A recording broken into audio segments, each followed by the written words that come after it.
Prison is supposed to be a place where people pay for their crimes, a place of punishment, a place of time. But for some, it becomes a place of slow torture, silent suffering, and brutal death. Behind those walls, there are no cameras, no help, no mercy. Some people don't serve their sentence. Their sentence serves them. Today, we're talking about the worst ways people have died in prison. Not accidents, not fiction, but real human endings that happened in places built to hold people, not bury them.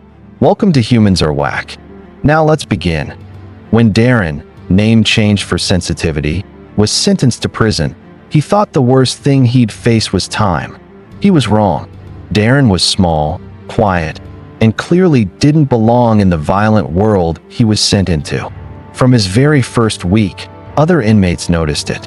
The way he walked, the way he avoided eye contact, the way he kept to himself. In prison, that makes you pray. He was placed in a crowded cell block where gangs ran everything. Guards barely checked in. Fights were normal. Screams were background noise. At first, it was just bullying. Food stolen, shoves, threats whispered in the dark. Then it escalated. One night, Darren was dragged out of his bed and beaten so badly he couldn't even scream anymore. Over the next days, the abuse continued. The guards either didn't notice or didn't care. But what happened next is one of the most disturbing things ever recorded inside a prison. During a violent riot, Darren was attacked by multiple inmates. By the time guards forced their way in, it was already too late. His body had been mutilated beyond recognition. Parts of him were missing. Investigators later confirmed that some inmates had nexus. When Marcus was sent to solitary confinement, the guards told him it would be just for a few days. A few days turned into weeks. Weeks turned into months. And then, people stopped checking on him. His cell was a concrete box. No window, no clock, no human voices. Just silence, darkness, and a small slot in the door where food was supposed to come through. But sometimes it didn't. At first, Marcus banged on the door. He screamed. He begged. No one came. Days passed without food. Then without water. He started drinking from the toilet. He lost weight fast. His clothes began hanging off him like they belonged to someone else. His ribs started pushing through his skin. His cheeks collapsed. His eyes sank deep into his skull. In the darkness, he began hallucinating. He talked to people who weren't there. He heard voices. He forgot what day felt like, what light felt like, what being human felt like. Eventually, he became too weak to stand. He lay on the cold floor of the cell, barely breathing. When guards finally opened the door, weeks later, they didn't find a man. They found bones wrapped in skin. He was still alive, barely. He died shortly after. The official cause? Starvation and neglect. No violence. No stabbing. No fight. Just a human being slowly erased by being forgotten. Imagine that. Not killed. Not executed. Just ignored to death. Next is, when Raphael was transferred to his new prison block, he already knew something was wrong. The air was tense. The guards were nervous. The inmates were whispering. That night, a riot exploded. It started with shouting, then metal hitting metal, then screams. Cells were forced open. Gangs flooded the corridors. Fires were started using mattresses, clothes, anything that could burn. Raphael was trapped in his cell. Smoke filled the block in seconds. He tried to breathe through his shirt. He pounded on the bars. He screamed for help. No guard came. Outside his cell, inmates were fighting. Some were killing. Some were running. Then the fire reached his door. The heat became unbearable. The smoke started choking him before the flames even touched him. His lungs burned.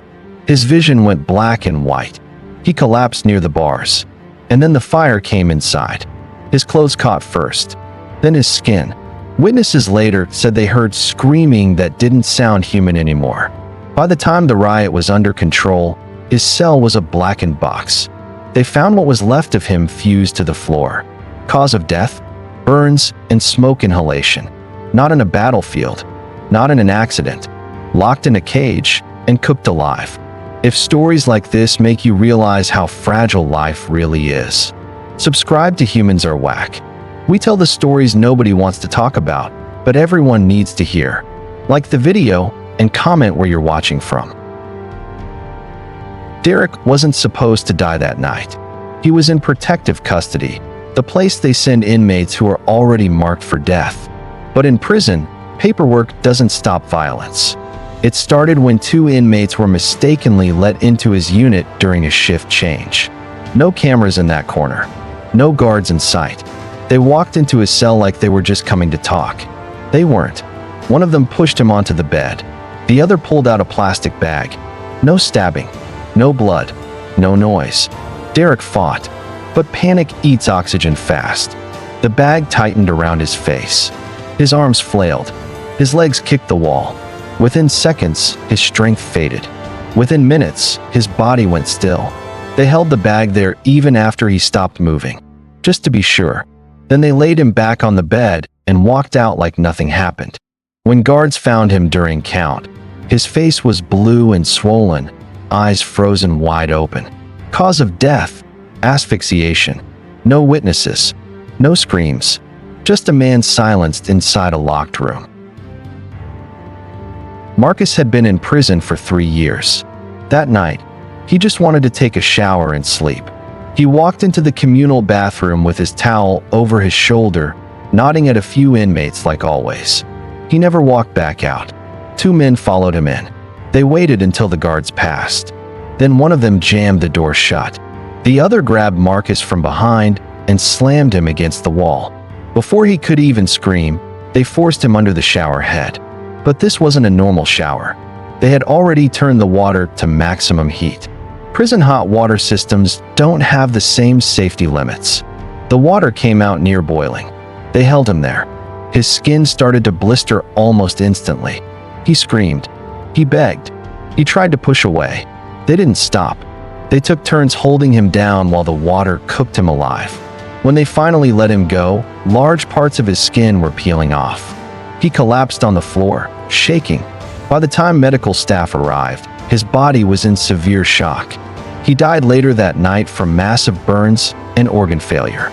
Official cause of death: thermal injuries and complications. Unofficial truth: he was boiled alive in a prison shower. If these stories are hitting you in the chest, make sure you're subscribed to Humans Are Whack. Hit the like button. It helps this video reach more people. And in the comments, tell us where you're watching from right now. Alright, let's continue. Derek had a reputation. In prison, that can either keep you safe or get you killed. That night, an argument broke out in the cell block. Nobody remembers exactly what it was about: respect, debt, or just built-up anger. Voices got louder. Chests puffed out. Then fists started flying. Guards were still far away. Derek and another inmate started swinging wildly. In the chaos, Derek slipped. He fell backward. His head hit the bare concrete floor with a sound witnesses later described as a dropped watermelon. He didn't move. At first, everyone thought he was just knocked out. Then they saw the blood. He started seizing. By the time officers arrived and called medical, it was already too late. The impact had caused a massive brain hemorrhage. He died in the infirmary less than an hour later. Official cause of death: blunt force trauma to the head. The terrifying part? Nobody stabbed him. Nobody used a weapon. One bad. Next is Raymond, who was moved to solitary confinement for his own protection. A small concrete room. No windows. No cellmate. No noise except his own breathing. At first, he banged on the door, yelled for guards, asked for his medication. No answer. Days passed. Raymond had a serious medical condition. Untreated, it could shut his organs down. In solitary, nobody sees you. Nobody hears you. He started getting weak. Couldn't stand. Couldn't eat. He collapsed on the cold floor. And that's where he stayed. For 3 days. Guards walked past the door, did their rounds, marked him as checked. But nobody looked inside. When they finally opened the cell, the smell hit first. Raymond was already dead. His body had begun to decompose on the concrete. Cause of death: medical neglect and organ failure. Not violence, not a fight, not a weapon, just silence, in a place where you can disappear without ever leaving the building. In most prisons, handcuffs, shackles, and restraints are routine. For Tyrone, it was just another day. He was agitated during a minor argument with a guard. They decided to restrain him. Standard procedure, they said. What they didn't account for, his heart condition. Tyrone was forced to lie face down on the floor, wrists and ankles bound. Seconds turned into minutes. His breathing grew shallow. Panic set in. He gasped for air, and nobody recognized the danger in time. By the time the medics arrived, Tyrone had suffered cardiac arrest. He was pronounced dead shortly after. A routine procedure became fatal. A reminder, in prison, even the smallest control measures can spiral into irreversible tragedy. Prisons are designed to hold a certain number of people. When that number is exceeded, chaos reigns. For Luis, overcrowding wasn't just uncomfortable, it was deadly. He was in a cell meant for 10, but 25 men were crammed inside. Tensions were high, tempers flared. A small argument over food rations quickly escalated. Pushing, shoving, fists flying, panic everywhere. In the crush, Luis was trapped against the wall, unable to move or breathe properly. Minutes felt like hours. By the time help arrived, it was too late. Suffocation and trauma had claimed his life.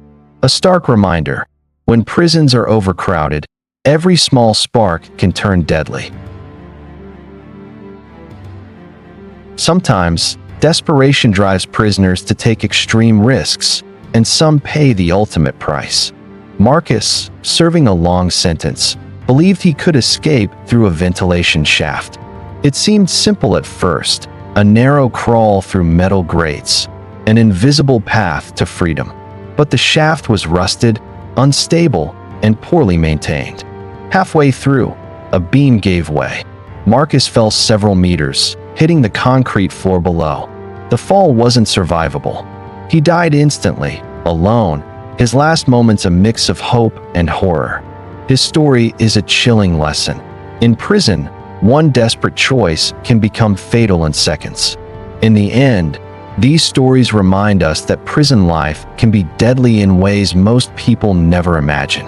Every incident we've shared today is real or closely inspired by reality, a mix of human error, desperation, and circumstance.